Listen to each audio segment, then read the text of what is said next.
ఓం శ్రీ గురుభ్యో నమః. హరి ఓం గం గణపతయే నమః. ఐం సరస్వత్యే నమః. శ్రీ గురుభ్యో నమః. హరి ఓం జాతవేదసే సునవామసోమమరాతి యతో నిదహాతి వేదః స నః పరుషదతి దుర్గాని విశ్వానావేవ సింధుం దురితాత్యగ్నిః तामग्निवर्णां तपसा ज्वलन्तीं वैरोचनीं कर्मफलेषु जुष्टाम् दुर्गां देवीं शरणमहं प्रपद्ये सुतरसितरसे नमः. ఓం దుమ్ దుర్గాయే నమః. వీక్షిస్తున్నటువంటి ప్రేక్షక మహాశయులందరికీ కూడా మహాశివరాత్రి శుభాకాంక్షలు.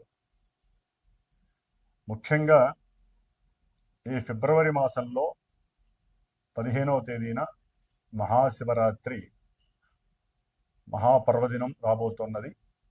కాబట్టి ఆ రోజున అందరూ కూడా మన యొక్క సనాతన ధర్మాన్ని నిలబెట్టుకోవడానికి ఎటువంటి ఆపదలు విపత్తులు యుద్ధ భయాలు కలగకుండా ఆ పరమేశ్వరుడు గ్రహాలన్నిటినీ కూడా నివృత్తి చేసి పాపగ్రహ బలాలని ఆయన అడ్డుకొని ఆయన యొక్క కనుసైగల్లో పనిచేసేటటువంటి గ్రహాలన్నీ కూడా ఈ భూమి మీద నివసిస్తున్నటువంటి జీవరాశులందరికీ, ముఖ్యంగా మనలాంటి ప్రాణులందరి మీద కూడా ఎటువంటి విపత్కర పరిస్థితులు కూడా పంచభూతాల ద్వారా కలగకూడదని, ప్రకృతిలో విలయతాండవాలు కలగకుండా ఆపాలని. ఎందుకంటే మనకి దాదాపుగా కొన్ని నెలల బట్టి కూడా ఈ చతుర్గ్రహ కూటమి చాలా విశేషమైనటువంటి దోషాలని కలుగజేస్తూ విపరీతమైనటువంటి ప్రమాదాలు, యుద్ధ భయాలు, రాజకీయ నాయకుల మధ్య ఎన్నో రకాలైనటువంటి విభేదాలు, దేశాల మధ్య సరైనటువంటి ఒడంబిక లేక రకరకాలైనటువంటి సమస్యలు, ఉద్యోగరీత్యా ఎంతోమంది ఇబ్బందులు పడుట, ఒక దేశం నుంచి ఇంకో దేశానికి, ఈ దేశం నుంచి ఇంకో దేశానికి వెళ్ళలేనటువంటి పరిస్థితులు, ఎన్నో రకాలైనటువంటి ఇబ్బందులు పడుతూ ఉన్నటువంటి మన ప్రాణుల మీద ఆ పరమేశ్వరుడు యొక్క దయ కృపాకటాక్షము కలగాలని అందరూ కూడా శివరాత్రి రోజున పరమేశ్వరుణ్ణి అభిషేకిస్తూ ఆయన యొక్క అర్చనని చేస్తూ చక్కగా ఆయన యొక్క నామస్మరణతో జాగరణ చేస్తూ మన యొక్క ఆరోగ్యాన్ని, ప్రపంచ లోకక్షేమాన్ని మనం కోరుకుంటూ, మరి ప్రజెంటు ఇప్పుడున్నటువంటి కాలమాన పరిస్థితుల రీత్యా అంతరిక్షంలో మకర రాశిలో ఉన్నటువంటి రవి, బుధ, శుక్ర, కుజ 4 గ్రహాలు చతుర్గ్రహ కూటమిగా ఉంటూ ఫిబ్రవరి 3వ తేదీన మరి వ్యాపార గ్రహము, ఆరోగ్యానికి ముఖ్యమైనటువంటి గ్రహము, బుద్ధికి అట్లాగే మనం మాట్లాడే మాటకి ముఖ్యమైనటువంటి గ్రహం ఏదయ్యా అంటే బుధగ్రహము. మరి ఈ బుధగ్రహము ధనిష్ఠా నక్షత్రము 3వ పాదంలో ఉండి కుంభరాశిలో అడుగు పెడుతున్నాడు.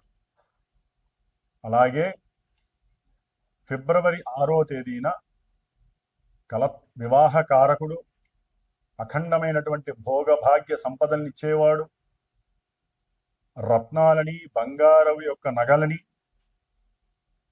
అట్లాగే సినిమా వ్యవస్థని నిలబెట్టేటటువంటి వాడు, అందానికి, ఆకర్షణీయతకి, నేత్రాలకి,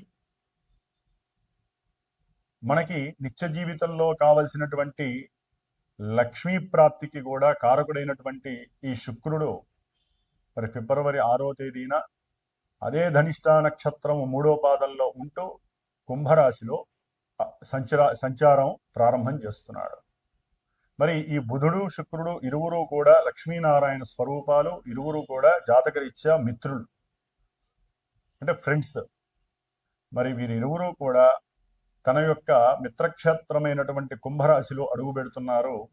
కానీ ఆ కుంభరాశిలో కొన్ని నెలలుగా సంచరిస్తున్నటువంటి సొంత నక్షత్రం శతభిష నక్షత్రంలో ఉంటూ పాపగ్రహమైనటువంటి ఎన్నో అపోహలని, ఎన్నో ఇబ్బందులని, భయాలని, మోసపూరితమైనటువంటి చర్యలను చేసేటటువంటి రాహువు ఛాయాగ్రహము ఆ యొక్క కుంభరాశిలోనే సంచరిస్తోంది.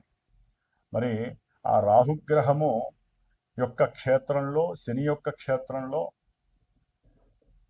ఈ యొక్క బుధుడు, శుక్రుడు ఈ 2 గ్రహాలు కూడా సంచరించటం కొన్ని ఇబ్బందుల్ని కలుగజేసేటటువంటి పరిస్థితుల్ని కలుగజేస్తుంది. కన్యారాశి వారికి ఫిబ్రవరి మాసంలో 3వ తేదీన బుధగ్రహము, అంటే వీరి యొక్క జన్మరాశ్యాధిపతి, కర్మస్థానాధిపతి అయినటువంటి, అంటే 10వ స్థానాధిపతి బుధుడు 6వ స్థానమైనటువంటి కుంభరాశిలో రాహుతో కలుస్తున్నాడు. అట్లాగే ద్వితీయ భాగ్యాధిపతి అత్యంత శుభుడైనటువంటి శుక్రుడు 6వ స్థానంలో రాహుతో కలుస్తున్నాడు. ఈ యొక్క మూడిటి యొక్క మిక్సింగ్ వలన కన్యారాశి వారికి ఉద్యోగ వ్యవస్థలలో కొంత ఆర్థికపరమైనటువంటి నష్టాలు, మోసాలు. ఏ విధంగా? కుటుంబీకుల్లో ఎవరో ఒకళ్ళు ఉద్యోగం ఇప్పించడానికి కాస్త మీ యొక్క మాట సహాయం కావాలి అని చెప్పి కుటుంబంలో ఎవరో ఒకళ్ళు, భార్య తరపు, బంధువుల తరపు, లేకపోతే భర్త తరపు ఎవరో ఒకళ్ళు మిమ్మల్ని ఆశ్రయిస్తారు. స్త్రీలైనా పురుషులైనా ఎవరికైనా ఇచ్చినప్పుడు మీరు అక్కడ ఉద్యోగాలు ఉన్నా లేకపోయినా మొహమాటం కొద్దీ వీళ్ళకి మాటిస్తారు. ఇక అక్కడ మీ యొక్క అన్వేషణ ప్రారంభం అవుతుంది. అంటే మీకు అవసరం లేని మాటలు చెప్పాలి వీరి గురించి. వీరు చదివిన చదువుకి అక్కడ ఉద్యోగానికి సంబంధమే ఉండదు. ఆ క్వాలిఫికేషన్కి మీరు మాటలు చెప్పటము, దాని ద్వారా మీ ఉద్యోగానికి ఎసరొచ్చే అవకాశం ఉంటుంది. కొంచెం జాగ్రత్తగా ఉండండి. అంటే మీరు సహాయం చేయాలనుకున్నా అక్కడ మీకు కొన్ని అవమానాలు, మీ మీద అనుమానాలు పెరిగే అవకాశం ఉంటుంది. అది ఏ ఉద్యోగం, బ్యాంకింగా లేకపోతే వ్యాపారమా? వ్యాపారంలోనైనా సరే మీరు ఎవరినో తీసుకెళ్ళి ఎక్కడో పెడతారు, వాడు ఏ చోరత్వం చేస్తాడు, లేకపోతే ఏదో ఒకటి మిస్టేక్ చేస్తాడు, ఆ వ్యవహారం మీ మీదకి వస్తుంది. కొంచెం జాగ్రత్తగా ఉండండి. అట్లాగే ఆరోగ్య విషయంలో మీకు కొన్ని ఒడిదుడుకులు తప్పవు. అంటే గ్యాస్ట్రిక్ ప్రాబ్లమ్స్ కావచ్చు, పేగులకు సంబంధించినటువంటి పూత, లేకపోతే పేగులకు సంబంధించినటువంటి కొన్ని డైజెస్టివ్ ఇబ్బందులు పడటము, మూర్ఛ వ్యాధుల పరంగా మీరు కొన్ని ఆర్థికపరమైనటువంటి సమస్యలు ఎదుర్కోవటము. అట్లాగే కుటుంబంలో మీరు ఏది మాట్లాడినా, ముఖ్యంగా ధన విషయంలో కావచ్చు, ఫుడ్ రిలేటెడ్ విషయంలో కావచ్చు, కన్యారాశి వారు, లేకపోతే మీరు చేసే వాణిజ్యము, బిజినెస్లో కావచ్చు, ఫుడ్ బిజినెస్ కావచ్చు, లేకపోతే ఏ రకమైన బిజినెస్లో కావచ్చు, మోసాలు ఎక్కువయ్యే అవకాశాలు ఉంటాయి. మోసపూరితమైన చర్యల ద్వారా ధనాన్ని నష్టపోయే పరిస్థితి కలుగుతుంది. భార్యాభర్తల మధ్య ఏదో రూపకంగా దూర ప్రయాణాల విషయంలోనో, లేకపోతే తండ్రి గారి యొక్క మాట ద్వారా, అంటే వీరి తండ్రి మాట ద్వారానో వారి తండ్రి మాట ద్వారానో మీ కుటుంబంలో మీ మధ్య సంభాషణ లోపము కలిగి, వాగ్వాదాలు కలిగి కుటుంబాలు చీలిపోవటము, భార్యాభర్తల మధ్య కాస్త అన్యోన్యత లోపించటము, వారి మధ్య ఎడబాటు వచ్చే అవకాశాలు. అట్లాగే ఎవరైనా స్త్రీ సంబంధిత విషయాల పరంగా మీరు ధనాన్ని అప్పిప్పించడమో, లేకపోతే వారిని ఉద్యోగంలో పెట్టడం ద్వారానో, ఉద్యోగంలో వారికి మాట ఇవ్వడం ద్వారానో మీకు ఉద్యోగం ఇప్పిస్తానని, దానివల్ల కూడా మీకు కలిగేటటువంటి సమస్యలు చాలా ఘోరంగా ఉంటాయి. కొంచెం జాగ్రత్తగా ఉండండి. డబ్బు పోయే స్త్రీలు, ఆ యొక్క స్త్రీయే మిమ్మల్ని అవమానించే పరిస్థితి, అనుమానించే పరిస్థితి, ముఖ్యంగా ఇంట్లో ఉన్నటువంటి భార్య మిమ్మల్ని అనుమానించే పరిస్థితులు ఎక్కువగా ఉంటాయి. కాబట్టి ఏదైనా సరే, ఎవరైనా సరే ఉద్యోగరీత్యా ఏదైనా ఫోన్ కాల్స్ వచ్చినా కొంచెం జాగ్రత్తగా మాట్లాడండి. మీకున్నటువంటి ఆహ్లాదము, మీకున్నటువంటి తపన, లేకపోతే మీకున్నటువంటి నేను ఇట్లాగే ఉంటాను, అందరితో కలుపుగోలుగా ఉంటాను అని చెప్పి అనే రోజులు కాదు ఇవి. దాని ద్వారా ఇంట్లో భార్య కావచ్చు, భర్త కావచ్చు, అణువణువున మిమ్మల్ని పరీక్షించే పరిస్థితి కావచ్చు. దాని ద్వారా మీ కుటుంబంలో చీలికలు వచ్చే అవకాశం ఉంటుంది. జాగ్రత్తగా ఉండండి కన్యారాశి వారు. అట్లాగే మీరు ఆశించినటువంటి ఫలితం దక్కకపోవచ్చు. వ్యాపారంలో 10 రూపాయలు పెడితే 7 రూపాయలే రావచ్చు. అట్లాంటి కంగారు పడకండి. అన్ని రోజులు ఒకలా ఉండవు. మనకంటూ ఒక రోజు వస్తుంది. ఓపిక, సహనం ఉండాలి. అట్లాగే శత్రువుల్ని ఎదిరించేటటువంటి మానసిక స్థితి, సంభాషణ చాతుర్యత పెంచుకోవడానికి ప్రయత్నం చేయండి. గణపతి ఆరాధన చేయండి. అట్లాగే మీకున్నటువంటి అనారోగ్య దోష నివృత్తి కోసము ధన్వంతరి మంత్రాన్ని చదవండి. లేకపోతే విష్ణు సహస్రనామంలో మీ జన్మ నక్షత్రానికి సంబంధించినటువంటి నామాన్ని చదవండి. అలాగే ముఖ్యంగా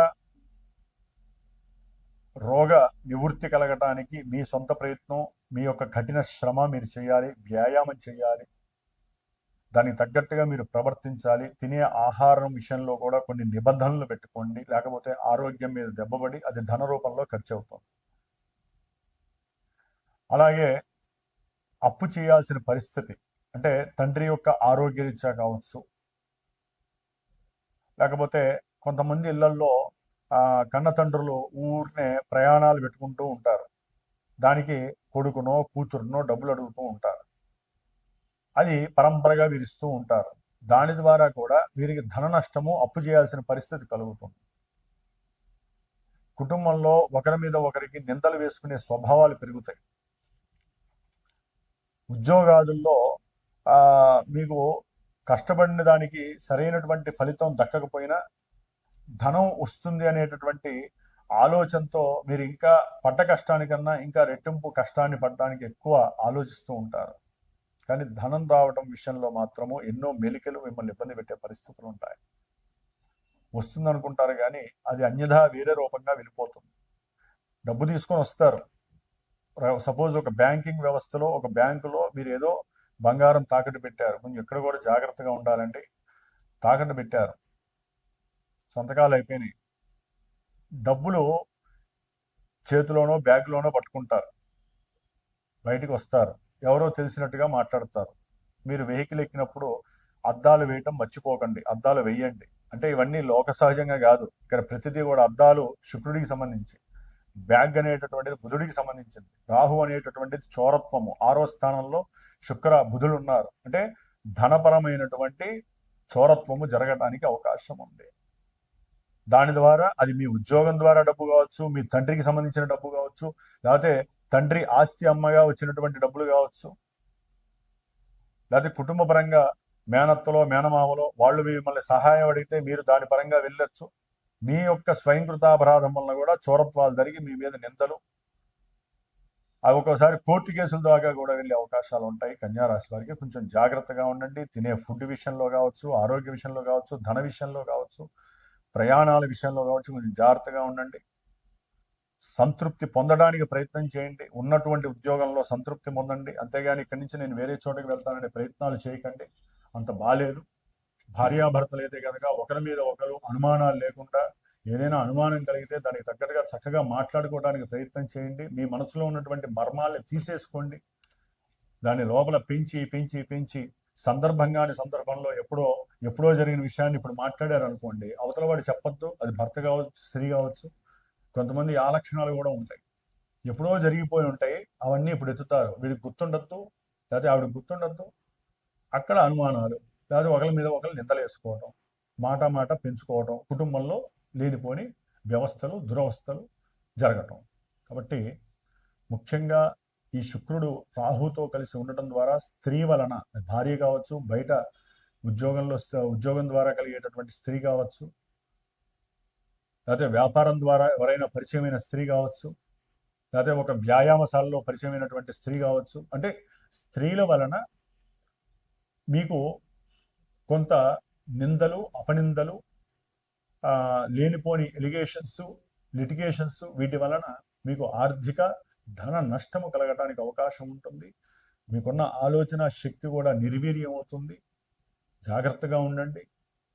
మీరు తప్పకుండా శుక్రగ్రహానికి, రాహుగ్రహానికి సంబంధించినటువంటి దోషాన్ని వదిలించుకోవాలంటే కనకదార స్తోత్రాన్ని నిత్యము చదవండి. దుర్గాదేవి నామస్మరణ చేయండి. ఏదైనా చండీ హోమాలు లాంటివి వాటిలో పాల్గొనండి. లేదా పీఠంలో మేము చేసేటటువంటి ఈ 17వ తారీఖున స్వామివారి యొక్క హోమము, నవగ్రహ హోమంలో మీరు కూడా తప్పకుండా పార్టిసిపేట్ చేయడానికి ప్రయత్నం చేయండి. ఓం శ్రీ లక్ష్మీ నారసింహస్వామినే నమో నమః.